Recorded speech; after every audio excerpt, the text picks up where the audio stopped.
Ceramah Syekh Subakir, 40 hari melawan penguasa Tanah Jawa. Syekh Subakir adalah salah seorang ulama asal Persia, yang dikirim Khalifah Turki Utsmaniyah, Sultan Muhammad I, untuk menyebarkan agama Islam di wilayah Nusantara, atau Tanah Jawa. Konon, Syekh Subakir dengan kesaktiannya dan tombak pusaka Kiai Panjang telah menumbali Tanah Jawa dari pengaruh negatif makhluk halus saat awal penyebaran ajaran Islam di Nusantara. Syekh Subakir diutus ke Tanah Jawa secara khusus, untuk menangani masalah-masalah gaib dan spiritual yang dinilai telah menjadi penghalang diterimanya Islam oleh masyarakat Jawa ketika itu.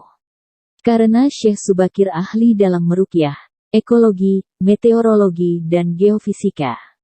Berdasarkan babat Tanah Jawa, setelah sampai ke Nusantara, Syekh Subakir yang menguasai ilmu gaib dan dapat menerawang makhluk halus mengetahui penyebab utama kegagalan para ulama pendahulu dalam menyebarkan ajaran Islam, karena dihalangi para jin dan dedemit penunggu Tanah Jawa. Lalu tombak pusaka Kiai Panjang tersebut ditancapkan tepat di puncak Gunung Tidar sebagai penolak bala. Konon tombak sakti itu menciptakan hawa panas yang bukan main bagi para lelembut dan bangsa jin yang berdiam di Gunung Tidar. Lelembut, setan, siluman lari menyelamatkan diri. Jin, peri, banaspati, semuanya tak kuat menahan panasnya pancaran kekuatan hawa panas yang dikeluarkan tombak tersebut.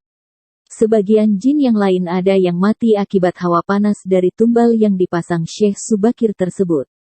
Konon sabda Palon, raja bangsa jin yang telah 9.000 tahun bersemayam di puncak Gunung Tidar terusik, dan keluar mencari penyebab timbulnya hawa panas bagi bangsa jin dan lelembut. Sabda Palon lalu menanyakan maksud pemasangan tombak tersebut. Syekh Subakir menyatakan, maksud dia menancapkan tombak itu adalah untuk mengusir bangsa jin dan lelembut yang mengganggu upaya penyebaran ajaran Islam di Tanah Jawa. Setelah terjadi perdebatan, mereka lalu mengadu kesaktian. Konon pertempuran antara keduanya terjadi selama 40 hari 40 malam, hingga sabda Palon yang juga dikenal sebagai Ki Semar Badranaya Sang Danyang Tanah Jawa ini merasa kewalahan dan menawarkan perundingan. Sabda Palon mensyaratkan beberapa poin dalam upaya penyebaran Islam di Tanah Jawa. Isi kesepakatan antara lain, sabda Palon memberi kesempatan kepada Syekh Subakir beserta para ulama untuk menyebarkan agama Islam di Tanah Jawa, tetapi tidak boleh dengan cara memaksa. Kemudian sabda Palon juga memberi kesempatan kepada orang Islam untuk berkuasa di Tanah Jawa namun dengan catatan. Para raja Islam itu boleh berkuasa, namun jangan sampai meninggalkan adat istiadat dan budaya yang ada. Silahkan kembangkan ajaran Islam sesuai dengan kitab yang diakuinya, tetapi biarlah adat dan budaya berkembang sedemikian rupa. Syarat-syarat itu pun akhirnya disetujui Syekh Subakir. Selain di puncak Gunung Tidar, Syekh Subakir juga membersihkan beberapa tempat angker di Tanah Jawa yang dikuasai para raja jin dan makhluk halus lainnya. Tombak itu sekarang masih dijaga oleh masyarakat dan ditempatkan di puncak Gunung Tidar dengan nama makam tombak Kiai Panjang.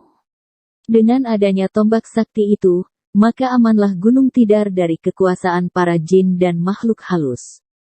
Karena keberhasilannya menumbali Tanah Jawa, penyebaran Islam oleh Wali Songo periode pertama menjadi lancar.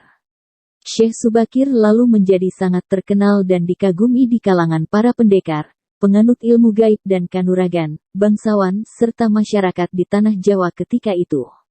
Sehingga mereka terkesan mendewakan sang ulama asal Persia tersebut.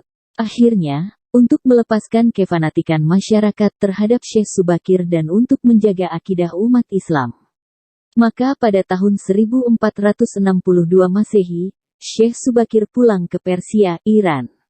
Ini dimaksudkan agar kefanatikan tersebut runtuh, dan masyarakat kembali kepada tauhid yang benar. Selain itu tugas utama Syekh Subakir untuk membersihkan Tanah Jawa dari pengaruh negatif makhluk halus telah selesai. Selanjutnya setelah Syekh Subakir wafat posisinya digantikan oleh Wali Songo lainnya yaitu Sunan Kalijaga. Terima kasih telah menonton video kami. Jangan lupa like, comment, and subscribe. Serta nyalakan lonceng notifikasinya agar kamu tidak ketinggalan video-video baru dari kami. Wassalamualaikum warahmatullahi wabarakatuh.